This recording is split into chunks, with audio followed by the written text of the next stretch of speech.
Mukhang ito na yung pinaka-first na sulit phone ni OPPO. OPPO? Sulit? Galit na galit yung videographer ko. Oo, sinasabi ko na, pinaka-first na sulit na phone.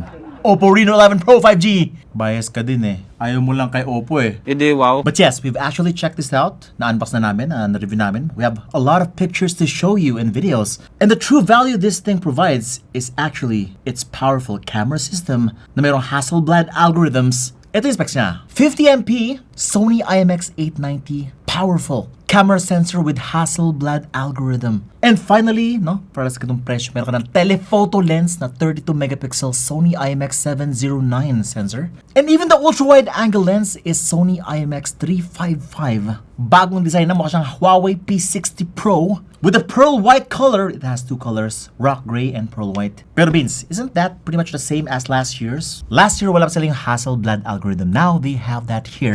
And also, double the performance na po siya. Ito na po yung kanyang Antutu benchmark. Almost 1 million points sa Antutu benchmark. So yes, double the performance. Same fast charging, 80 watt super VOOC, 4600 milliamperes. And yes, double the storage na po siya at nakasale siya lagi sa aming IKOK Live. Laging may discount. Kaya sobrang sulit niya ngayon. Pero don't take my word for it. Let's check out this phone right now. Ako pala si Vince and you're watching Unbox Diaries. Ooh. OPPO Reno11 and small box, my jelly case, the OPPO SIM ejector pin, the quick start guide, the safety guide, at ayun naman. And ito na yung phone. Mamaya na yan. Underneath, we're getting the 100 watt super VOOC charger. Ba't 100 watts to? Ano nakalagay? 80 watts lang yung charging niya pero 100 watts yung kasama sa box. Yan yung promise ni BBM. 20 pesos na bigas. USB Type-C naging political na tong Ate ka! Tawa masyado to. Baliw to. Baka pa take down na to ni PBB. And this is the Huawei pala to. Ito pala yun. Kasi magkamukha lang sila guys. And yes, pwede mo siya i-compare sa the likes of a tiles ng floor. Marble. It looks like a fancy rock. Just like the rock gray, you know, mga stones yung kanilang design. Pero this one is plastic po yan. This is a plastic matte finish back with a nice design pattern right there na kamukhang-kamukha ng Huawei P60 Pro ko. Pero ito ay tunay na glass. Pero kasi mas mabigat to. They actually wanted to make this much lighter. Because guys, it's only 181 grams of weight. Sobrang lightweight po niya. Ang gaan masyado. Is it corning gorilla? Joke lang. Ito naman. Vince, your video is already getting unprofessional. So, let's review it na. This thing is only 7.66 millimeters. Sobrang thin po niya. And lightweight. Para siyang Hoka shoe ko. Holler din, no? Sobrang ganang Hoka shoe ko. Okay. But yes, everything about this phone is plastic sa likod, plastic sa side, and no, glass po yung kanyang display. Plastic to. May pros and cons din siya, no? It doesn't feel as premium as a real flagship device. Just like this phone, kasi nga sabi ni OPPO, ito yung pinaka-flagship nila sa Pilipinas. The Reno series. Kasi nga si OPPO Find X series ay sa China lang po sila available. Now this phone looks like it has very powerful cameras because, tinan mo naman, no? Yung kanyang camera module ay napakalaki. The design is pretty much everywhere, no? Meron kang dalawang maliliit na bilog sa taas at medyo parang may oblong sa baba. Kumbaga wala siyang parang pattern na katulad ng ganito. Mas premium yung camera module. And if you look closely, mukha po siyang lagayan ng contact lens. And you also have that LED flash at the right side. Now overall, medyo minimalistic lang yung design niya. It's just the camera module and the OPPO logo at the bottom. And that's pretty much it. The whole design of the phone just looks like your regular 3D curved display mid-range phone. Ayun. Pero napansin ko is yung kanyang display ay medyo may bezels. So, kitang-kita yung bezels. Pero kasi naka 93% screen to body ratio daw po siya, sabi ni OPPO. Buttons and ports, ito na po. Power button, volume rocker sa taas niya. Sa left side, wala po. Sa taas po, meron siyang microphone. And this one looks like a IR blaster ba to? Looks like one. Or parang light sensor ata to. But underneath, we're getting a speaker, USB Type-C port, microphone, and the SIM tray. Now, the real reason kung bakit mo siya bibilhin is because of its cameras. The cameras is what makes it so sulit. Now, all three lenses at the back are all Sony IMX sensors. It is backed up by this very powerful Hasselblad algorithm that upscales the content that you just took with the cameras. Ito na po yung tsura ng mga pictures na nakuha namin. No? We actually took photos all the way sa Intramuros and BGC. And we even brought our very beautiful new TikTok live seller, new content creator si Jack. Dati po siyang artista. Retired artist.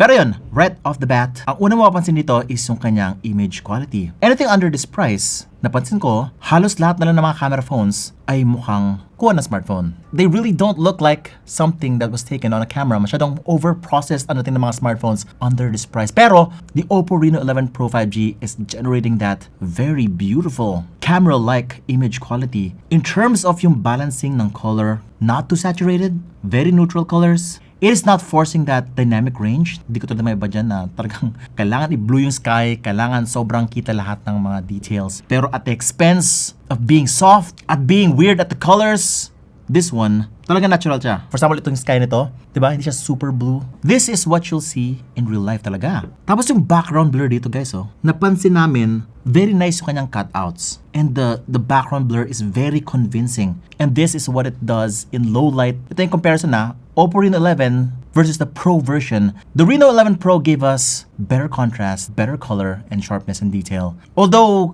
capable din sa zooming and macro shots si Reno11, the Reno11 Pro provided much better results, better exposure, better everything. And it is in the low light where this truly shines. Hindi ganito ka-accurate ang kanyang color in low light kapag yung mga ibang brands. Ito, comparison with the Redmi Note 13 Pro Plus 5G. Okay, mas mura to, 24K. Pero as you can see, and yes, may mga soft na spots dito sa Redmi. Tapos guys, sobrang full blonde siya dito sa Redmi, which is weird kasi ngayon tunay niya ng kulay is brownish talaga dito po. Tamang-tama po sa Reno11 Pro 5G. Pero kasi its true value is not in the main sensor. Alam niyo naman yan. Kapag bibili ka ng ito kamahal, you will invest for that telephoto lens. Kasi kung tunay ka talaga na photographer, magpo-portrait shots ka. And the 1X is just weird. May distortion kasi, no, yung 1X. And mahirap magkaroon ng magandang composition.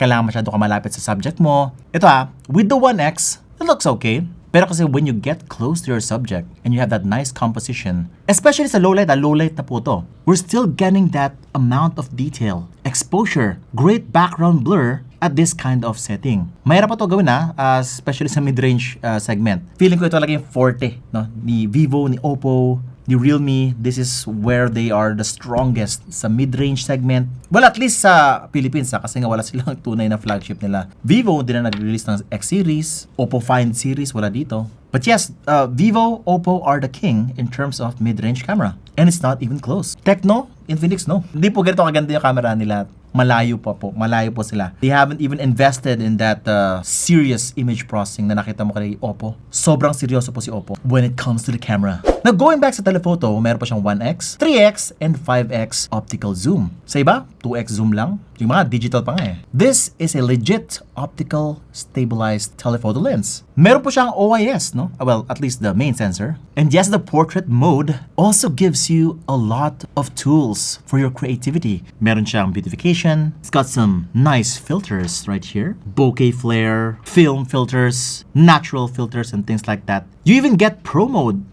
Sakto lang. Meron pala Instagram sa settings. May focus peaking and by the way, may 0.6x pala siya. Nakalimutan ko yung kanyang ultra-wide angle lens. This thing has an 8 megapixel ultra-wide angle lens and it's pretty okay. It's just pretty okay. It just means very versatile lang po yung kanyang camera. Marami kang pwedeng gawin. Kung very creative mind mo, mas marami kang tools in your arsenal. Okay. Now in terms of the video, 4K 30 frames per second lang yung kanyang max. And it doesn't have stabilization sa kanyang 4K. Pero, na-try namin, talagang okay pa rin yung kanyang stabilization. Kahit walking lang. Very stable yung kanyang main sensor sa likod. But if you want more cinematic talaga, meron po siyang stabilization, EIS. Pero, 1080p 60 frames per second. Yes, no? Pwede ka mag-cinematic shots dito with that kind of setting. Ito meron siyang sample dun sa kanyang selfie. Guys, 32MP. Wow! And also meron siyang parang background blur na setting dito. You can actually change the f-stop para mas blurry yung background. And also, yung kanyang face tracking ay gumagana for the background blur. Kapag ka meron dalawang muka sa video, it will also focus on the other person and it will blur his background as well. And guys, you can actually change the framing sa mismong vlog nyo. Ito, pwede ka mag 0.8x para mas wide. Tapos kung gusto mo mas makita yung inyong reaction, 2x mo para mas malaki yung mukha mo. Pwede yun guys. Even while recording, pwede ka mag-change nung zooming. Also, we noticed that the night mode on this phone is much faster compared sa base variant ni OPPO Reno11. Si Reno11 ay medyo mabagal sa night mode. Ito yung comparison, wow, di ba? Saglit lang yung night mode ni Reno11 Pro. And it's something siguro na link dun sa kanyang processor. At ayun na nga, the processor. Is this thing actually fast? Pwede ba ito pang gaming? Kasi nga, I want this to be my daily driver. Pwede kaya? The Antutu benchmark of this phone is almost 1 million points po. And the amount of games you can actually a lot smoother is mas marami na po. Unang-una, nakita namin sobrang optimized siya for Mobile Legends, super refresh rate, ultra graphics, high resolution in the game. Sobrang natuwa kami sa graphics niya. No? Very smooth siya. Ang sarap mag-combo with the Gusion. Kaya lang, in terms ng pag-clash niya sa game, wala po kaming na-feel na any frame drops whatsoever. Talagang smooth siya. It's powerful enough for those intense clashes. Kaya lang napansin namin na kapag gusto namin i-access yung kanyang equipment dun sa upper right corner, yung gold, syempre, dyan nalalabas yung sakit ng curved display. Hindi siya nag-register agad kapag pinipindot mo. Oh no. Ibig sabihin, hindi siya pwede pang pro player. Kung pro player ka, look elsewhere. Pero kung casual player ka lang, no, tank user ka naman, it won't bother you. You will actually enjoy. Ang ganda din ng graphics niya. By the way, yung kanyang display pala ay 6.7-inch, 1080p Full HD+, 120Hz refresh rate, 240Hz touch sampling rate, 3D curved OLED display na merong 1.07 billion colors, na merong up to 950 nits of peak brightness. By no means this is a state-of-the-art display. I have seen much better from other brands na mas mura pa dito. Xiaomi!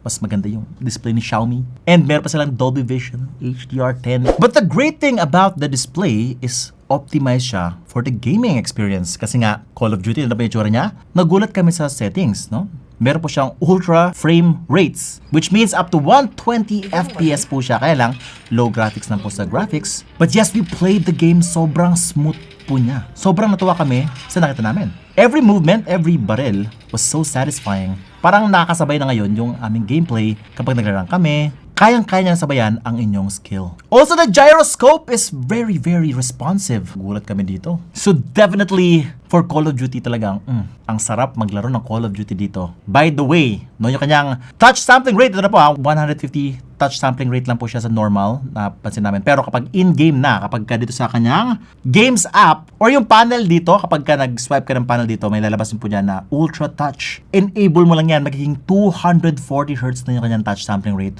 which will drastically improve yung inyong gaming experience when you're playing games. Oh, by the way, nakalimutan ko yung kanyang processor. The processor of the OPPO Reno11 Pro 5G is MediaTek Dimensity 8200 processor. And it's able to do this on Genshin Impact. Medium graphics, 60 frames per second. Ayun. So, ito yung pinaka-highly suggest ko. Normal yung kanyang heating at this kind of setting for prolonged periods of playing the game. Anywhere higher, medyo mas mag-iinit na siya. It's going to be unplayable, unbearable sa mga hands nyo. But yes, very smooth naman siya. Kaya lang mga nasa 50 frames per second lang siya when we were playing at medium graphics, 60 FPS. So meaning it's a pretty decent gaming device. Really blow away the competition at this price. Kung chips na mahanap mo, meron pa mas mabilis dito. At under 20k, at under 25k, meron po. Pero kasi kung camera talaga, no, hindi ba re-replicate ng mga ibang malulupit yung chipset, yung ganitong klaseng camera. The reason why you actually buy this phone is beautiful setup right here. And also its software. The software it has here is the ColorOS 14. Halos walang bloatware, halos stock Android po siya. Very premium, walang ads. This is what you're looking. Yung Xiaomi, ang daming ads, daming bloatware. And by far one of the simplest looking UIs you will ever see on an Android device. The price, 31,999 pesos for the 12 gigs of RAM, 512 gigs of internal storage. Anyone who actually says this is overpriced is actually biased to their own views. Their judgment is so one-dimensional.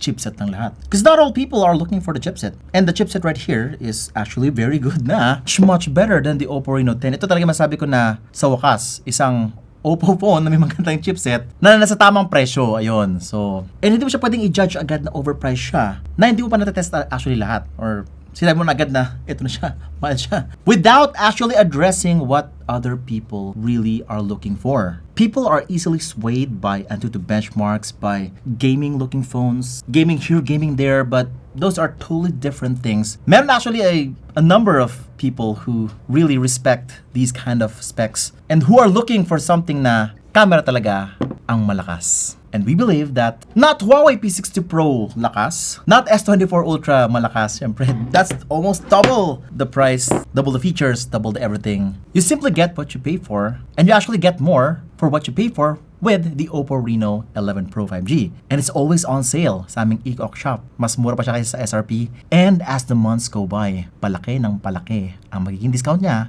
Pero if you ask me right now, Reno 11 versus ito na lang. Sobrang nakukulangan ako kay Reno 11. And napakalaki rin ng difference nila in terms of performance. Yes, mas biased po ako kay Pro.